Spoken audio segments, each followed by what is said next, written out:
Hello everyone. सो ready हो जाइए with your pen and paper and all your stationery, क्योंकि आप हमारे साथ बनाने वाले हैं रे डायग्राम्स। किस चीज़ पे रे डायग्राम्स बना रहे हैं हम? Applications of refraction of light. So इनके रे डायग्राम्स बनाने के पहले there are some very obvious observations which we have seen in life. Pool के बाहर खड़े हो जाएं तो ऐसा लगता नहीं है जैसे पूल तो इतना शैलो है, हाथ घुसाओ तो फ्लोर शायद टच कर लें, राइट। बट जब अंदर पानी के जाएं तो लगता है नहीं जी, इतना भी शैलो नहीं है जितना बाहर से दिख रहा है, राइट। कई बार लगता है एक कॉइन जो हमने बकेट में डाला हुआ है बिना स्लीव्स ऊपर किए ही हाथ से निकाल लेंगे, जब हाथ डालने जाओ तो भैया स्लीव्स गीले हो जाते हैं। That means the surfaces are deeper than they appear to be, है ना। हकीकत कुछ और होता है, ये तो होता है बड़ा धोखा। अब ये धोखा होता कैसे है? वेल, ये धोखा इसलिए हो रहा है because of refraction of light. इस एस्पेक्ट को समझते हैं अब हम कुछ रे डायग्राम्स बना के। शुरू हो जाते हैं भाई हम। ये रहा हमारा पूल। पूल में है पानी। So this is the bottom of the pool, our object. So इस ऑब्जेक्ट से निकलने वाले हैं दो इंसिडेंट रेज। कोई सो भी दो इंसिडेंट रेज ले लें। So let us take one incident ray, the other incident ray. So both the rays are traveling from water into air, यानी कि ये ट्रैवल कर रहा है from denser into a rare medium. तो क्या होने वाला है? वेल, रिफ्रैक्शन होने वाला है एंड लाइट रे बेंड करने वाली है away from the normal. So away from the normal light को हम बेंड कर लेते हैं and the other ray as well, right, refracted rays. अब इनको करेंगे हम extend backwards. So let us extend them backwards. So we will see that ये जो पॉइंट O है इसकी इमेज कहाँ बन रही है? एट I बन रही है। दैट मीन्स जो फ्लोर ऑफ द पूल इतना नीचे था एट XY, वो अपियर कर रहा है कहाँ? वेल, वो अपियर कर रहा है as X dash Y dash, यानी कि हमारे पूल का फ्लोर हो गया है raised. At least it is appearing to us that pool हो गया है शैलो। क्या होता है अगर इसी पानी में हम डालें एक स्टिक? देखते हैं, रे डायग्राम बना लेते हैं। So this is our water. अब इसमें हमने क्या किया? हमने डाल दिया एक stick, right. Now this is the point O जहां से हम लेने वाले हैं अपने दो इंसिडेंट लाइट रेज। सो दो इंसिडेंट लाइट रेज ले लें हम। पहला एंड ट्रफ थोड़ा बड़ा बना लेते हैं, alright. And let us take another incident light रे।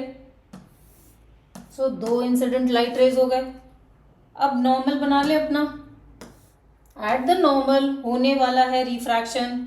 क्यों होगा रिफ्रैक्शन? बिकॉज लाइट ट्रैवल कर रही है from denser into rarer medium.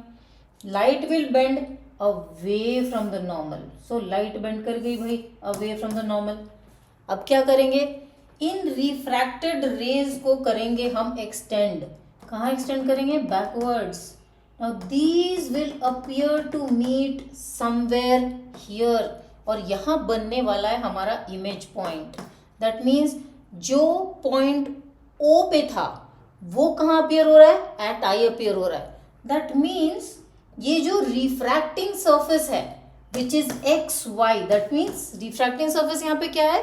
Surface of water, जहां पे रिफ्रैक्शन हो रहा है, राइट। अब यहीं से हमारा स्टिक करेगा बेंड।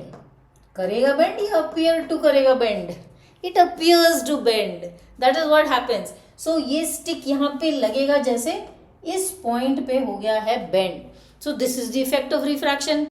अब अगर मैं आपसे ये पूछूं that there is a fisherman who's trying to catch a fish, उसके पास एक स्पीयर और वो हिट करने वाला है इस फिश को bye means of a spear. अब कहाँ एम करेगा? On the body of the fish so that he is able to hit the fish at the right point? The answer is at the tail. कैसे देखते हैं? So here is a ray diagram जहां हमारा fisherman कर रहा है M एक fish को. अब एम कहाँ कर रहा है? वेल एम कर रहा है टेल पे. क्यों टेल पे एम कर रहा है? If he has to hit the fish. देखते हैं. So here we have two incident rays. पहला, दूसरा. Light travelling from water into air is going to bend away from the normal. So हो गया हमारा रिफ्रैक्शन. अब इन रिफ्रैक्टेड रेज को अगर हम करेंगे एक्सटेंड तो कुछ ऐसा दिखेगा. सो जो टेल यहां था एट ओ, वो कहाँ दिखाई दे रहा है? At I. राइट. तो अगर मुझे बॉडी ऑफ द फिश को हिट करना है तो by the time I can see the tail at this point, the probable position of the body is somewhere here in the same straight line. So जब मैं करूंगी tell को M तभी तो करूंगी बॉडी को हिट और तभी तो पकड़ पाएंगे fish. So this is what the fisherman does. So बहुत कॉमन सेंस चाहिए. Because of refraction if you want to catch a fish, so we have manage to catch a fish.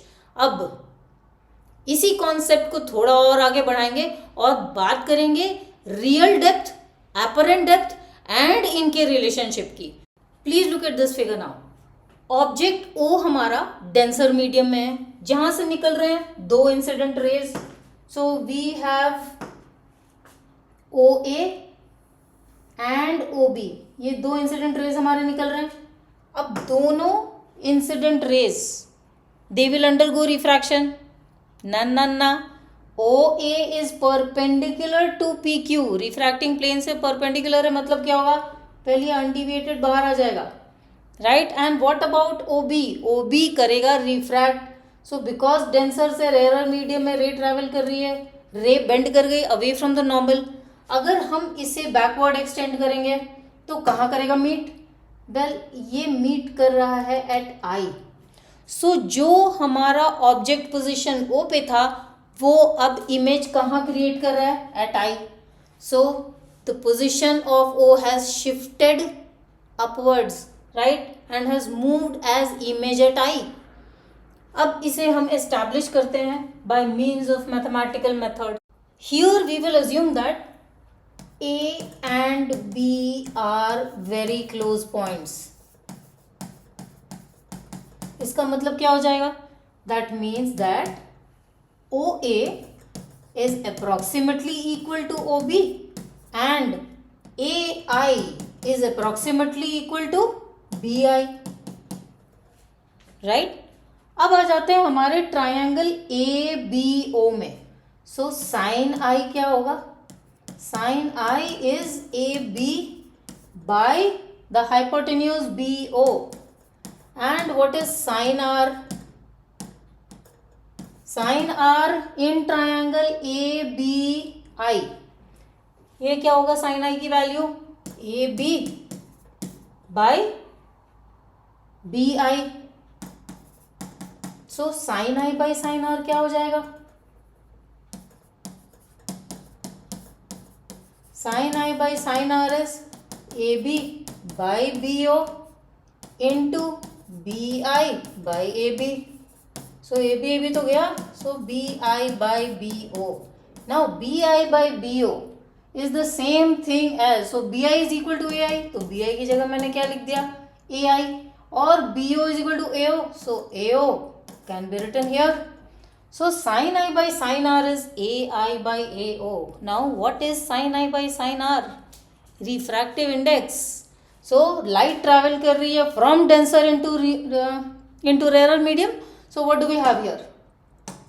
So इसे मैं लिख सकती हूँ that light is traveling from denser medium into the rarer medium air. तो air लिख देते हैं. All right. So this is my refractive index. So you have to find out refractive index of medium with respect to air. क्या हो जाएगा?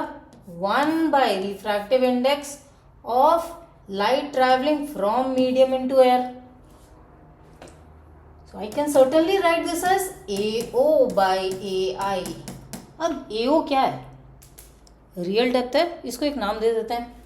Real depth को हम बुलाएंगे r, चाहे x बुला लेते हैं, एंड अपरेंट डेप्थ को हम बुलाएंगे y. ऑलराइट, सब्स्टिट्यूट करने में आसानी होगी हमारी.